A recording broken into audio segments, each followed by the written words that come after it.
Salutations révolutionnaires, chers peuples d'Afrique et du monde. Avant même de regarder cette vidéo, prends quelques secondes pour la partager. Ils vont tout faire pour censurer ce message, pour l'étouffer, pour faire taire ceux qui alertent, ceux qui dénoncent et ceux qui sensibilisent. Alors partage, sauvegarde, envoie à tes proches. Parce que ce que je vais révéler concerne ce que tu manges, ce que tes enfants vont manger et ce que tout un continent va consommer sans le savoir. Je vous parle d'un projet extrêmement préoccupant et dangereux. Encore une fois, l'Afrique et l'Asie deviennent le terrain d'essai favori des fondations privées, sous couvert d'aide humanitaire. Je suis tombé sur un projet très douteux, porté par le jeuniste Bill Gates. L'ajout de vitamines synthétiques dans des aliments de base consommés en masse, tels que le sel, la farine, l'huile, lait, riz, etc. L'idée paraît noble en surface. Lutter contre la malnutrition, selon la version officielle, selon la propagande de la fondation Bill Gates et de l'OMS. Mais en regardant en profondeur, on découvre une toute autre réalité. Ce qu'ils veulent faire, c'est modifier directement les produits que nous consommons chaque jour, sans notre consentement, sans information claire et surtout sans aucun contrôle citoyen ni souveraineté sanitaire. Prenons un exemple simple. Tu vas au marché, tu achètes ton sac de riz ou de farine en vrac. Comment savoir ce qui a été ajouté dedans? Qui contrôle? Qui vérifie? Où sont les études indépendantes sur ces produits additifs?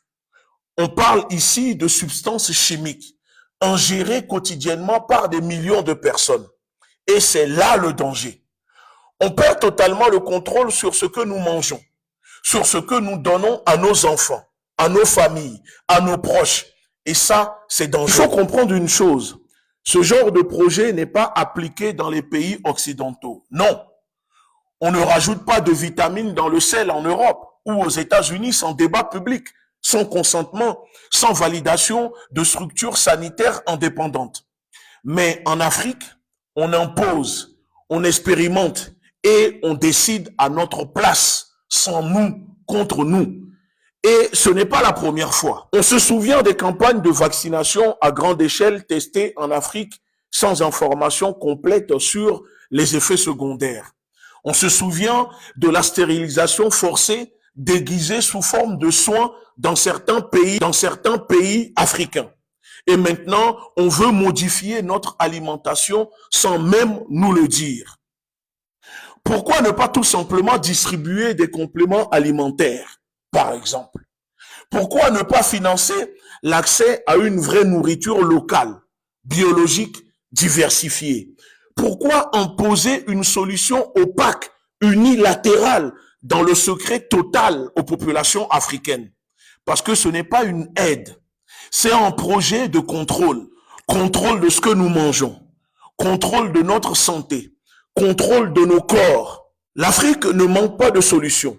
Ce qui nous manque, ce sont les moyens et les appliquer nous-mêmes librement en toute souveraineté. Nous devons aujourd'hui exiger une politique de santé, de nutrition africaine, claire, publique, transparente, basée sur nos réalités, pas sur les réalités des autres, pas sur les réalités du Nord. Nous devons renforcer nos laboratoires, nos agences de contrôle, nos comités éthiques et surtout, nous devons dire non à toute intervention extérieure, imposée sans débat, sans contrôle, sans respect. Bill Gates n'est pas un philanthrope. C'est un homme d'affaires.